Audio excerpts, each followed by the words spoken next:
Hello, fellow human! Welcome back to another Dank Doggo r/ Today I Duck It Up. So, our ridiculous moments for today is from you / candidate for deleting, with the title of TIFU by making my best friend's house smell like my butt for years.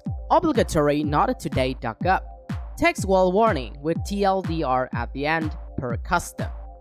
Once, many years ago, I was a young preteen boy at my best friend's house. It was an old house which had central air ducts in the floor instead of ceiling. It was a lovely, strange house with some rooms seemingly too small for use and others having no conceivable use at all.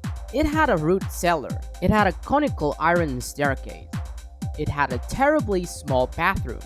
I had to poo, like real bad. I used their guest toilet and dropped what was without any doubt the largest single turd up until that point in my life, and which would remain so for nearly another decade.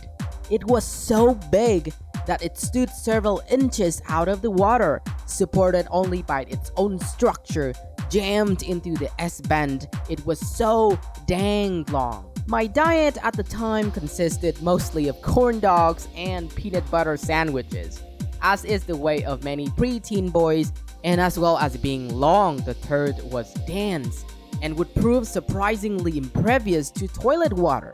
At first I was quite naturally, absurdly proud. I made this, and for the first time of my life, but not the last, I legitimately considered going to get somebody to look at it, just to share in the wonder. Instead, I flushed and thus came to experience for the very first time in my life, but again, not the last, that specific horror which rises with the toilet water. Panic set in, and I began to hop from foot to foot in anticipation of the water spilling over the rim. But thankfully, this particular toilet's maker had love for us all and had designed a bowl to hold slightly more than full tank of full water and fill the stop just shy of the rim. I then did the natural and courteous thing, and I grabbed the plunger and went to work hiding the shame of my prideful poo. This is where the chef cop's gun issue of the diet comes into play though. And instead of being able to break up and force the turd through, it compacted into S-bends like full cement. The plunger developed a thicker and then thicker coating. I was not so much clearing a plugged toilet as I was playing the part of official warlock, a mud mage if you will, brewing a cauldron full of crab soup. Small particles began to break free and steep into the water, which turned more and more opaque. The panic had taken hold of me now, and it will walk me carefully onto the stage to enact the final part of this tragedy, this disaster of Freudian proportions. Being a shy boy in somebody else's home, going through the early stage of body insecurity that comes with the onset of puberty, and having tried all the methods in life and taught me for coping with this situation, my brain reset itself and told me, well, if at first you don't succeed, try again. So I did. I entered a feedback loop and started at stage 1 and flushed the toilet. Immediately, before the handle of the flush even fully engaged, I knew I had made the mistake of my young life, but it was already too late.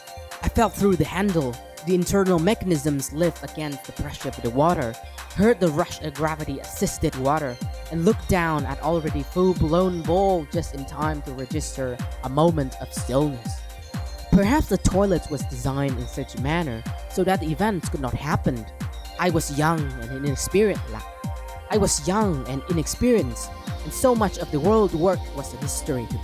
That in the moment I felt hope. Hope of the trust that the adults who run the world knew what they were doing and it was safe in their hands.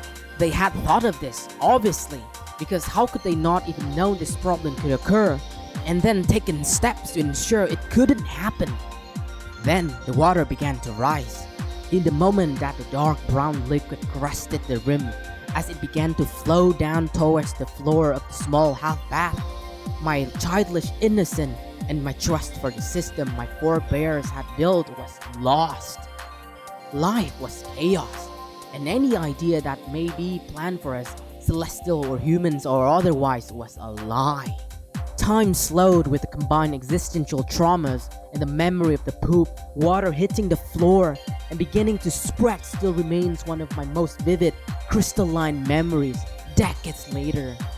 I didn't scream or yell or run. I stood there, transfixed, as my own mess turned into a much, much larger problem. As it spread across the small floor, under the door leading to the hall, and I instantly died, the carpet showing underneath.